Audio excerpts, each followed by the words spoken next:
बहुत बड़ी संख्या में लोग ईवीएम हटाने का प्रयास कर रहे हैं, चाह रहे हैं, उनकी इच्छा है, उनकी सोच है कि ईवीएम हटा दिया जाए। लोगों को लगता है कि ईवीएम के जरिए धांधली होती है, जो सॉफ्टवेयर इसमें इंस्टॉल होता है उसके जरिए धांधली होती है, जो प्रोग्रामिंग इसमें होती है उसके जरिए धांधली की जा सकती है। उपाय के तौर पर दो उपाय आ रहे हैं, अभी भी दो उपाय बचे हैं दोस्तों ईवीएम हटाने के। पहला उपाय है जो न्यायालयीय आदेश के जरिए हो सकता है या निर्वाचन आयोग स्वयं ये फैसला ले ले तो ये हो सकता है। अब दूसरा उपाय है जो जनता के हाथ में है। एक उपाय जनता के हाथ में है कि जनता। हेलो दोस्तों, आप सभी का the logical Indian YouTube channel में बहुत बहुत स्वागत है। मैं हूं एडवोकेट पंकज कुमार त्रिपाठी, लखनऊ से।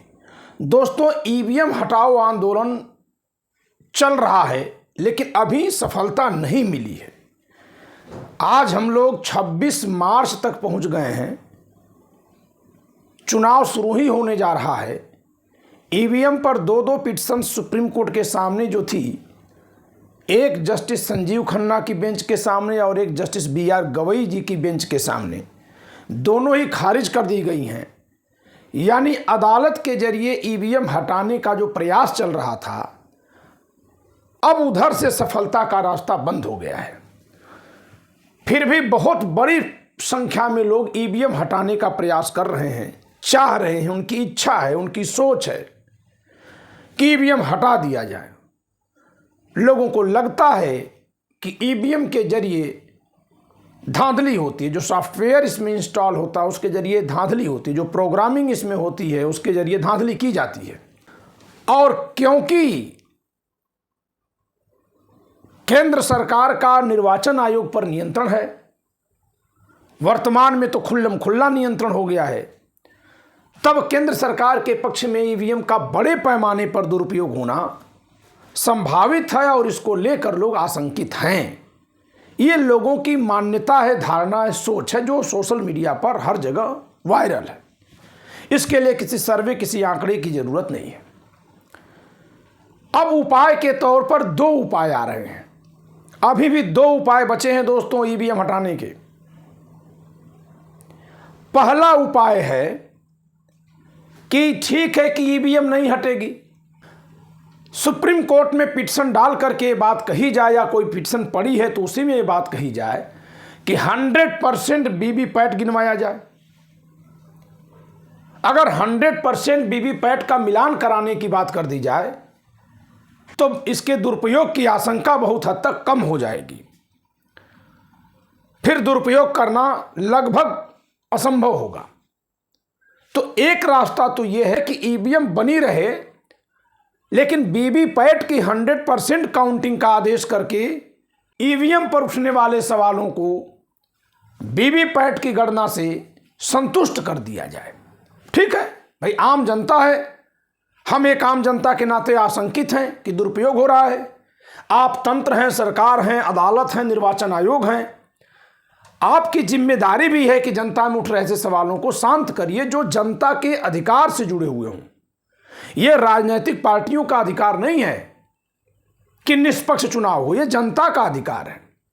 और अगर निष्पक्षता में जनता का यकीन नहीं है, जो निष्पक्षता आप दिखा रहे हैं या दावा कर रहे हैं, तो मात्र ये कह देने से कि ये जनता की समस्या है कि वो इसे निष्पक्ष क्यों नहीं मान रही है, पर्याप्त नहीं हो जाएगा। आपको ऐसी प्रक्रिया अपनानी होगी जिसे जनता निष्पक्ष माने। तो कम से कम इतना ही कर दिया जाए कि 100% वीवीपैट का मिलान कर दिया जाए। ये एक उपाय है जो न्यायालयीय आदेश के जरिए हो सकता है या निर्वाचन आयोग स्वयं ये फैसला ले ले तो ये हो सकता है। अब दूसरा उपाय है जो जनता के हाथ में है। एक उपाय जनता के हाथ में है कि हर लोकसभा सीट से हजार लोग पर्चा दाखिल करें। प्रत्याशी बनने की कोई अधिकतम सीमा नहीं है कि कितनी संख्या में प्रत्याशी होंगे कहीं। दोस्तों, अगर 1,000 के आसपास लोग हर जगह लोकसभा का फॉर्म भर देंगे, नामांकन कर देंगे, तो फिर ईवीएम मशीन कैसे काम करेगी? एक ईवीएम मशीन में अधिकतम 64 चुनाव चिन्ह आ सकते हैं। एक ईवीएम मशीन 64 चुनाव चिन्हों को समाहित कर सकती है। लेकिन जब 1,000 लोग कहीं फॉर्म भर देंगे, नामांकन कर देंगे, प्रत्याशी हो जाएंगे, तो हर एक जगह पर 16 मशीन लगानी पड़ेगी, 16 मशीन्स, और उन सब पर चुनाव चिन्ह सेट करना पड़ेगा। यह बहुत मुश्किल काम होगा उसके तुलना में कि सादा पेपर छाप दिया जाए और बैलेट से वोट देने के लिए कहा जाए। तो अगर हजार हजार लोग नामांकन कर दें लोकसभा चुनाव में, प्रत्याशी बन जाएं, तो ईवीएम काम नहीं कर पाएगी, ऐसा बहुत से लोगों का मानना है। और इस तर्क में बहुत ताकत है, बहुत दम है। तो ये एक रास्ता बचा हुआ है जिससे ईवीएम के खिलाफ मुहिम को और तेज रफ्तार दी जा सकती है। इससे दो लाभ मिलेगा। एक तो ईवीएम व्यवहारिक रूप से फेल हो जाएगी तो इसका उपाय निकालने के लिए चर्चा होने लगेगी। दूसरे ये कि अगर हर लोकसभा क्षेत्र में एक एक हजार लोग प्रत्याशी बनकर के विरोध करने लगेंगे, अगर हर लोकसभा क्षेत्र से हजार हजार लोग प्रत्याशी बनकर के ईवीएम का विरोध करने लगेंगे, तो जब आप आम मतदाता होते हैं तो आपका अधिकार सीमित होता है, लेकिन जैसे ही आप नामांकन करके प्रत्याशी बन जाते हैं तो आपका अधिकार भी बढ़ जाता है और दायित्व भी बढ़ जाता है। ऐसे में जब हर एक लोकसभा क्षेत्र से लगभग हजार हजार लोग प्रत्याशी बन जाएंगे और प्रत्याशी बनकर ईवीएम का विरोध करेंगे, तो उनकी बात को बहुत बड़े पैमाने पर सुना जाएगा। नेशनल इंटरनेशनल लेवल की मीडिया इसको कवर करने लगेगी कि भारत में लोग ईवीएम हटाने के लिए इस तरह का आंदोलन छेड़ रहे हैं। तो दोस्तों, ईवीएम हटाने का ये अचूक उपाय के तौर पर निकलेगा, ये बहुत प्रभावी उपाय होगा और इससे ईवीएम को बनाए रखने की वकालत करने वाले लोग पूरे वैश्विक मंच पर चर्चा के बीच में आएंगे, सवालों के घेरे में आएंगे। ईवीएम पर आशंका जताने वाले, ईवीएम को अब विश्वसनीय मानने वाले लोगों की आवाज दुनिया के मंचों तक उठने लगेगी, भारत के मंचों पर उठने लगेगी और इस पर जवाब देना मुश्किल हो जाएगा। क्यों मुश्किल हो जाएगा? क्योंकि जो लोग भी ईवीएम पर सवाल उठा रहे हैं, निश्चित तौर से वो वे लोग हैं जो सरकार के विरोध में खड़े हैं। सरकार ने हाल ही में निर्वाचन आयोग पर नियंत्रण करने का कानून बनाया है, यानी सरकार ने अपनी मंशा एकदम स्पष्ट कर दी सदन के माध्यम से कानून बनवाकर कि निर्वाचन आयोग उसकी मुट्ठी में रहेगा और निर्वाचन आयोग की मुट्ठी में मशीन रहती है। तो ऐसे में उन्होंने स्वयं यह अवसर दे दिया कि लोग ये कह सकें, लोगों में ये भावना आ सके, लोगों में इस भावना के आने को जायज माना जा सके कि मशीनों के जरिए निष्पक्ष चुनाव नहीं होगा।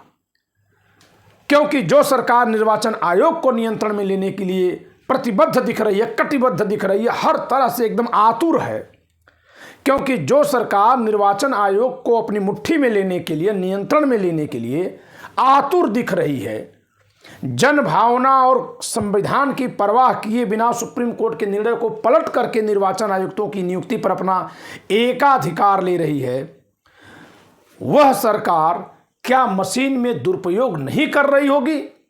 इस सवाल का जवाब देना मुश्किल हो जाएगा। और फिर यह कहना कि मात्र धारणा है कि मशीन का दुरुपयोग होगा, इसको धारणा ही नहीं माना जाएगा। कब? जब इतनी बड़ी संख्या में लोग प्रत्याशी बन करके इस पर सवाल करने लगेंगे। तो मेरी समझ से यह एक बहुत अच्छा उपाय है। ईवीएम हटाने वाली मुहिम को आगे बढ़ाने में, उसको बहुत ताकतवर बनाने में, हजार हजार लोगों का हर लोकसभा क्षेत्र से प्रत्याशी बन जाना इस मुहिम को बहुत ताकतवर बनाने वाला, प्रभावी बनाने वाला, इसे बहुत ऊंचाई तक ले जाने वाला कदम होगा। और तब निश्चित रूप से भारत के इस चुनाव में सबसे बड़ा जो मुद्दा बन जाएगा वो बनेगा ईवीएम हटाने का। और सरकार इसके बचाव में जब आएगी तो वहां पर यह कहा जाएगा कि आपने निर्वाचन आयोग पर कब्जा क्यों किया है। आप कर लीजिए निर्वाचन आयोग पर कब्जा, लेकिन निष्पक्ष चुनाव को सुनिश्चित करने के लिए बैलेट से वोटिंग कराइए। तो दो उपाय में एक उपाय सुप्रीम कोर्ट के हाथ में है या निर्वाचन आयोग के हाथ में है कि 100% वीवीपैट की गणना कराए। दूसरा उपाय आम जनता के हाथ में है कि हजार हजार प्रत्याशी खड़े होकर के प्रत्याशी के रूप में इस मशीन का विरोध करें। तो दोस्तों, इस वीडियो में जो बातें कही गई हैं उस पर अपनी प्रतिक्रिया कमेंट में जरूर दें। वीडियो लाइक करें, शेयर करें, चैनल सब्सक्राइब न किए हो तो सब्सक्राइब करें। रात 9 बजे आज यानी मंडे को, सोमवार को 26 मार्च को मैं भारत के संविधान का अनुच्छेद 19 पढ़ाऊंगा। स्वतंत्रता का मूल अधिकार, अनुच्छेद 19 से 22। आज उसमें अनुच्छेद 19 पर चर्चा होगी। तो दोस्तों, आज मेरे साथ रात 9 बजे लाइव में जरूर जुड़िए, संविधान समझिए। फ्री में यूट्यूब पर लाइव क्लास में पढ़ा रहा हूं और संविधान ज्ञान प्रसार की मुहिम में सहयोगी बनिए। इस निवेदन के साथ इस वीडियो को समाप्त करूंगा कि संविधान ज्ञान प्रसार की हमारी मुहिम को अगर आप अपना सहयोग देना चाहते हैं तो 2 तरीके से दे सकते हैं।